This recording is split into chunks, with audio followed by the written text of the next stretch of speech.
काम है? जागो हिंदू जागो, चंगाई सभा हो रही है। चंगाई सभा रोकने किसका काम है? जोर से बोलिए जरा। जागो हिंदू जागो, यहां देखो सड़क के किनारे अवैध निर्माण हो रहा है, किसका काम है ये? मतलब हम सब चीज के लिए दोष किसको दे रहे हैं? और बड़ी बात यह है, 23 करोड़ वोट मिला है तब भी हिंदुओं को दोष दे रहे हैं। अरे 23 करोड़ तो मिला भैया, उस 23 करोड़ में से 23,000 भी कन्वर्टेड हिंदुओं का वोट नहीं है। 23 करोड़ का 23 करोड़ वोट हिंदुओं का है। ये जो सरकार बनी है हिंदुओं के वोट से बनी है, विधायक जी हिंदुओं के वोट से जीत के आए हुए। कोई गलतफहमी नहीं रखना चाहिए।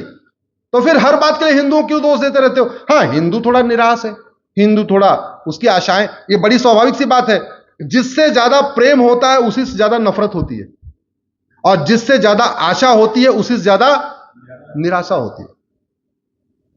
कुछ लोग निराश हैं, जो चाह रहे थे घुसपैठियों के खिलाफ कठोर कानून बने वो थोड़े निराश हैं। जिनको लगता था धर्मांतरण के खिलाफ कठोर कानून बने वो थोड़े निराश हैं। जिनको लगता था जनसंख्या नियंत्रण कठोर कानून बने वो थोड़े निराश हैं। जिनको लगता था भारत में मुकदमों के फटाफट फैसला होना शुरू हो जाए, साल साल भर में फैसला हो जाए, वो थोड़े निराश हैं। जिनको लगता था भ्रष्टाचार के खिलाफ कठोर कानून बने, नहीं बना तो वो निराश है। जिनको लगता था अलगाववादियों को सीधे फांसी पर टांगा जाए, नहीं टांगे गए तो वो थोड़े निराश है। आप इसको समझिए। फिर भी 23 करोड़ जो वोट मिला है वो किसका वोट है? निराशा के बावजूद भी, निराशा के बावजूद भी। इसलिए हिंदुओं को ज्यादा टॉर्चर करना मत करिए। 23 करोड़ वोट मिला है, धन्यवाद करिए और यह सीखिए वो निराश क्यों है, उसकी आशाएं क्यों हैं।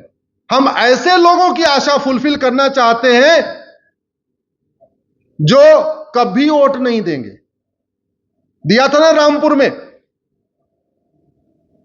एक वार्ड में 3200 वोट पड़ी थी, 2300 वोट, जहां 700 मकान दिए थे, 7 मकान भी नहीं मिले।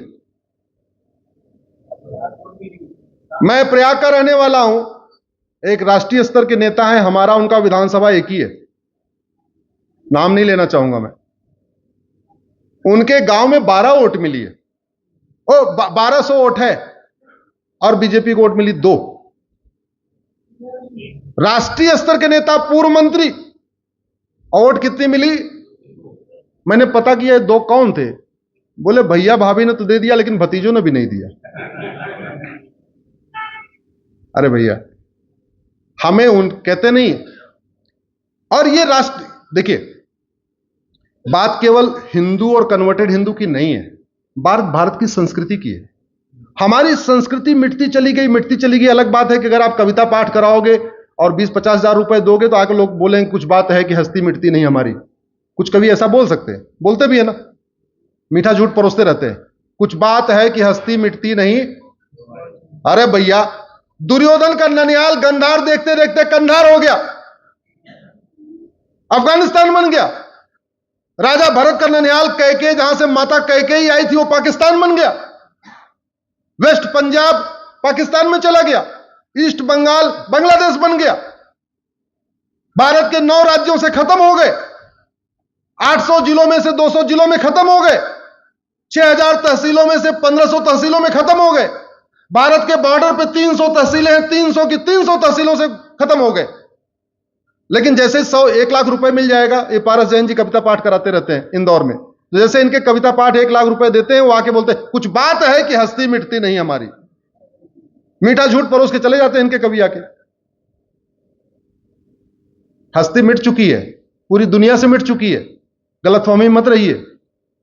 भारत में 28 राज्य हैं, 8 केंद्र शासित प्रदेश हैं, टोटल हो गए 36। 36 में से 9 राज्यों में यानी 25% राज्यों में हस्ती मिट चुकी है। 800 जिले हैं, 200 जिलों में हस्ती मिट चुकी है, यानी 25% जिलों में हस्ती मिट चुकी है। 6000 तहसील में से 1500 तहसील में हस्ती मिट चुकी है, यानी 25% तहसीलों से हस्ती मिट चुकी है। और हमने अगर घुसपैठ के खिलाफ कठोर कानून नहीं बनाया, धर्मांतरण के खिलाफ कठोर कानून नहीं बनाया, जनसंख्या नियंत्रण कानून नहीं बनाया, अश्लीलता के खिलाफ कठोर कानून नहीं बनाया, ड्रग के खिलाफ कठोर कानून नहीं बनाया, समान शिक्षा लागू नहीं किया, समान नागरिक संहिता लागू नहीं किया, तो याद रखिएगा 25 साल के बाद 50% जिलों से, 50% तहसीलों से, 50% गांवों से हस्ती मिट जाएगी, कोई रोक नहीं पाएगा। इसलिए मैं आप लोगों से निवेदन कर रहा हूं, उठिए, बोलिए। मैंने सुबह एक बात कही थी, जब 12 लोगों के साथ बैठा था। महाभारत में केवल कौरव मारे गए थे या पांडव मारे गए थे? अरे दोनों की सेना मारी गई थी, बल्कि सेना ज्यादा किसकी मारी गई थी? ज्यादा किसकी मारी गई थी? क्यों? क्योंकि पर डे भीष्म पितामह मार रहे थे। क्या महाभारत रुक नहीं सकता था? क्या रुक सकता था? क्यों नहीं रुका? एक नहीं, अनेक कारण है। भीष्म के लिए अपनी प्रतिज्ञा सबसे ऊपर थी, उनके लिए राष्ट्र प्रथम नहीं था। द्रोणाचार्य जी के लिए हमने नमक खाया है, हम राज सत्ता के साथ रहेंगे, उनके लिए राज प्रथम था, राष्ट्र प्रथम नहीं था। कर्ण के लिए मित्र प्रथम था, राष्ट्र प्रथम नहीं था। कृपाचार्य के लिए चूंकि कुल गुरु थे, उनके लिए कुल प्रथम था, राष्ट्र प्रथम नहीं था। और सैनिकों के लिए अपनी ड्यूटी प्रथम थी, राष्ट्र प्रथम नहीं था। अगर भीष्म ने विद्रोह किया होता, महाभारत होता क्या? जोर से बोलिए जरा। द्रोणाचार्य ने विद्रोह किया होता, महाभारत होता क्या? कृपाचार्य ने विद्रोह किया होता क्या? कर्ण विद्रोह करता होता क्या?